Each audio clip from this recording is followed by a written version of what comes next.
Postal ballot ఎన్నికల్లో polling విధులు నిర్వహించబడే సిబ్బంది సర్వీస్ ఓటర్లు ఉపయోగించుకోవాలని జిల్లా కలెక్టర్, జిల్లా ఎన్నికల అధికారి, కలెక్టర్ స్పష్టం చేశారు. టేక్మాల్ ఎంపీడీఓ కార్యాలయంలో ఏర్పాటు చేసిన పోస్టల్ బ్యాలెట్ కేంద్రాన్ని పరిశీలించారు.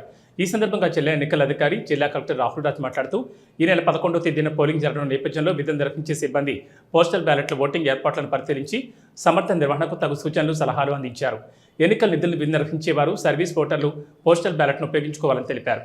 పోస్టల్ బ్యాలెట్ కేంద్రంలో ఎలాంటి అసౌకర్యాలు కలిగించకుండా పోస్టల్ బ్యాలెట్ కోసం వచ్చే వారిని ప్రశాంతమైన వాతావరణంలో పోస్టల్ బ్యాలెట్ జరిగేలా చర్యలు తీసుకోవాలని అధికారులను ఆదేశించారు. ఈ కార్యక్రమంలో అధికారులు, సిబ్బంది తదితరులు పాల్గొన్నారు.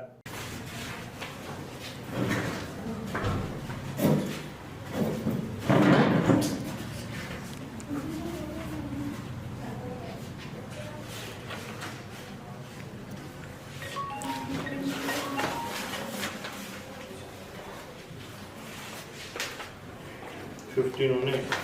So day of poll, morning ఇక్కడ ఒక రెస్పాన్సిబుల్ పర్సన్ని పెట్టేసేసి అవన్నీ సెగ్రిగేషన్ చేయాలి. సెగ్రిగేషన్ చేసి ఏ జీపీది సపరేట్ ఒక ఎంవిలాప్లో పెట్టేసేసి దాన్ని కూడా సీల్ చేసేసి ఆ పోలీస్ ఎస్కార్ట్తో ఒక్కొక్క జీపీ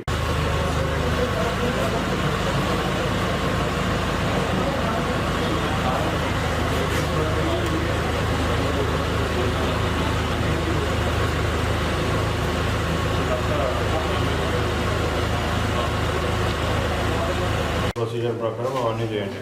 సో దీన్ని ఫేస్ చేయడానికి ఏమైనా ఇచ్చిందా?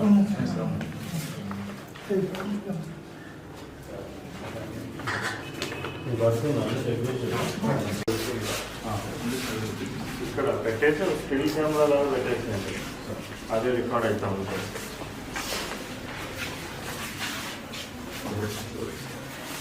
ఓన్లీ టిక్కు కలగదు.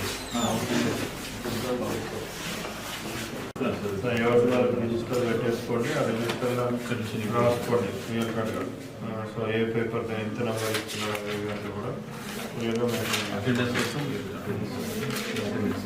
మళ్ళీ తర్వాత కూడా దాని మీద టోటల్ నెంబర్ ఆఫ్ బ్యాలెట్స్ ఉంటాయి కదా, మీరు ఒక కవర్లో పెట్టుంటారు కదా. సో ఒకటో రెండో ఇష్యూ అయిపోయినాక కూడా దాంట్లో రాసుకోండి.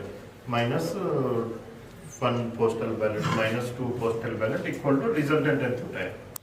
అదే కదా మీరు ఇప్పుడు సపోజ్ 200 ఉన్నాయి అనుకుంటా ఒక దాంట్లో, రెండు ఇప్పుడు ఇష్యూ చేసేసారు. సో అప్పుడు 200 - 2 198, 200 - 2 పోస్టల్ ఏది గుర్తు అనేసి ఎవరికైతే వాళ్ళకి వాళ్ళు చూపెట్టాలి. దాన్ని బట్టి వాళ్ళు ఏ గుర్తు అన్నది చూసుకొని ఆ గుర్తు కూడా వేసేస్తారు.